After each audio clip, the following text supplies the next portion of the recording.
శ్రీ గురు చరిత్ర అధ్యాయం 2. శ్రీ గణేశాయ నమః. శ్రీ సరస్వతై నమః. శ్రీ గురుభ్యో నమః. ప్రస్తావన. గురు చరిత్ర పారాయణ వలన శుద్ధులైన ముముక్షువులకు ఒక వంశ సద్గురు దర్శనాభిలాష మరొక వంక విషయాలపై నిరపేక్ష తీవ్రమవుతాయి. అప్పుడు మొదట స్వప్నంలోనూ తర్వాత ప్రత్యక్షంగాను గురు దర్శనము లభిస్తుంది. ఆ గురువు కూడా అనన్య గురుభక్తి చేత జీవన్ముక్తుడై ఉంటాడు. అట్టి సద్గురువు తారసిల్లినప్పుడు మన హృదయం ఆయనను నిస్సందేహంగా గుర్తిస్తుంది. వేరు నిదర్శనాలు అవసరం లేకనే కేవలం దర్శన మాత్రం చేతనే శాంతి ఆనందాలు కలుగుతాయి. అటుపైన వారి పట్ల మనకు కలిగిన భావాన్ని నిశ్చలంగా నిలుపుకోవాలి. అందుకు కూడా వారి లీలలు, చరిత్ర పారాయణ, చింతనలే సాధనలు. అంతటి పూర్ణ గురుని తెలిపే అనన్య గురుభక్తుడు లభించడం కూడా మన జీవిత అవకాశంలో ఉదయిస్తున్న గురుకృపకు చిహ్నమే. అంటే శ్రీ గురు చరిత్ర పారాయణ చేసే అవకాశం కూడా ఇట్టిదేనన్నమాట. ఈ అధ్యాయంలోని గురుసేవ వృత్తాంతం కల్పితం కాదు. శ్రీ షిరిడి సాయినాథుని గురుసేవ అక్షరాల అలానే ఉండడం గమనార్హం.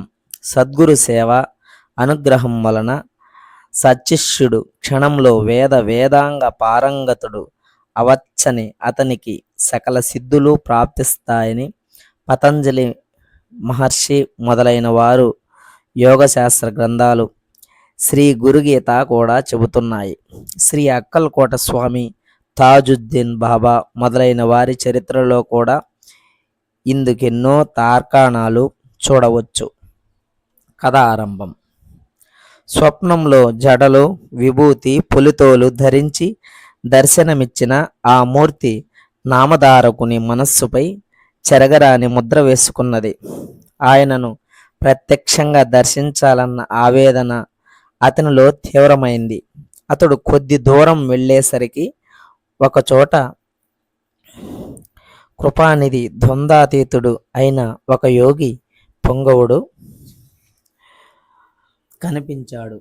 ఆయన పీతాంబరము, దానిపై పులిచర్మము, దేహమంతటా విభూతి, జడలు ధరించి ఉన్నాడు. ఆయన సాక్షాత్తు అతనికి స్వప్నంలో కనిపించిన యోగియే. ఆయన దర్శనంతో నామధారకుడికి రోమాంచితమై, కంఠం గద్గదమై, కన్నులు ఆనంద బాష్పాలతో నిండాయి. అతడు పారవస్యంతో నమస్కరించి, స్వామి, నేను శ్రీగురుని దర్శనం కోసం తపించి అది లభించుకుంటే మరణించాలనుకున్నాను. కానీ స్వప్నంలో మీ దర్శనం అవగానే నా హృదయంలో సంతోషం ఉప్పొంగింది. కనుక నా దుఃఖం పోగొట్టగలవారు మీరేనని స్పష్టమయ్యింది. స్వామి, నాకు తల్లి, తండ్రి, భయహారకుడు, పోషకుడు, ఆచార్యుడు అన్నీ మీరే. వేరు దిక్కు లేదు. నా అదృష్టం వలన మీ దర్శనమైంది. మానవులకు సిరి సంపదలు ఉన్నప్పుడు మాత్రమే బంధుమిత్రులు దగ్గరవుతారు. అపస్తమయంలో అందరూ వదిలిపెడతారు. సజ్జనులు మాత్రమే అట్టి సమయంలో ఆదరిస్తారు. ఇంతటి కష్ట పరిస్థితులలో కూడా నాకు మీరు లభించారు. యోగేశ్వర, అజ్ఞానమనే చీకటిని నశింపజేయగల జ్ఞాన జ్యోతి స్వరూపులు మీరు. నా పేరు నామధారక శర్మ. తమ పేరేమి, ఎక్కడి నుండి వచ్చారు, ఎక్కడికి వెళ్తున్నారు అని అడిగాడు. ఆ యోగి ఇలా చెప్పారు, నాయన, ఎవరు భక్తులు తప్పక ముక్తిని భుక్తిని పొంది తీరుతారో, ఎవరిని యోగులు కూడా ధ్యానిస్తారో అట్టి త్రిమూర్తమయ తారమైన శ్రీ నృసింహ సరస్వతి స్వామి శిష్యుణ్ణి నేను. ఆయనయే సద్గురువు. తనను ఆశ్రయించిన వారికి సకల సంపదలు, సౌఖ్యాలు అనుగ్రహిస్తారు. నన్ను సిద్ధుడంటారు. లోకానుగ్రహార్థం భూలోక సురలోకాలలో తీర్థయాత్రలు చేస్తుంటాను. నామధారకుడు స్వామి శ్రీ నృసింహ సరస్వతి స్వామి మహిమ గురించి ఎందరో చెప్పగా విన్నాను. మా వంశీయులందరూ ఆయన భక్తులే. అందువల్లనే నాకు ఆయన యందు భక్తి కలిగింది. నేను ఎల్లప్పుడూ ఆయనను స్మరిస్తున్నాను. కానీ నేనెంత కష్టాలలో ఉన్నా, నేనెంతగా ఆయనను ప్రార్థించినా నన్ను ఆయన అనుగ్రహించలేదేమి? ఆయన నాపై ఆగ్రహించారెందుకు అని అడిగాడు. సిద్ధయోగి వాత్సల్యంతో ఇలా అన్నారు. విప్రుడా, నేను చెప్పేది శ్రద్ధగా విని ఎప్పుడూ గుర్తుంచుకో. భక్తవత్సలుడైన సద్గురు తన కృపను అన్ని జీవులపైన ఎల్లప్పుడూ వర్షిస్తూనే ఉంటాడు. అందులో ఎట్టి లోపమూ ఉండదు. ఆయన కృపకు పాత్రులైన వారికే గాక వారి వంశంలో కూడా ఎవరికీ ఎట్టి దైన్యము కలగదు.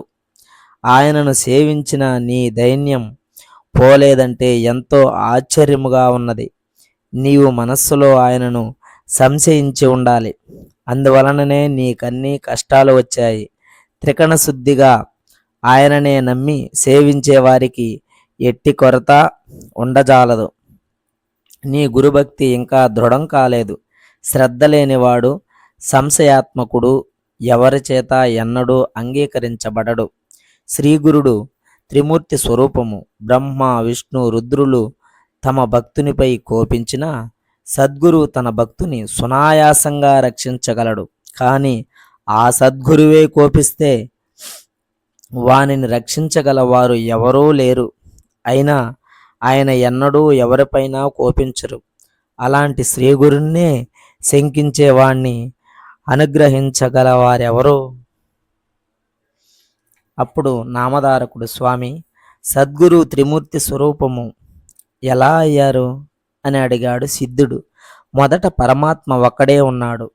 ఆయన ఒకప్పుడు నేను అనేక మౌదునుగాక అని సంకల్పించి ఈ చరాచర విశ్వమయ్యాడు.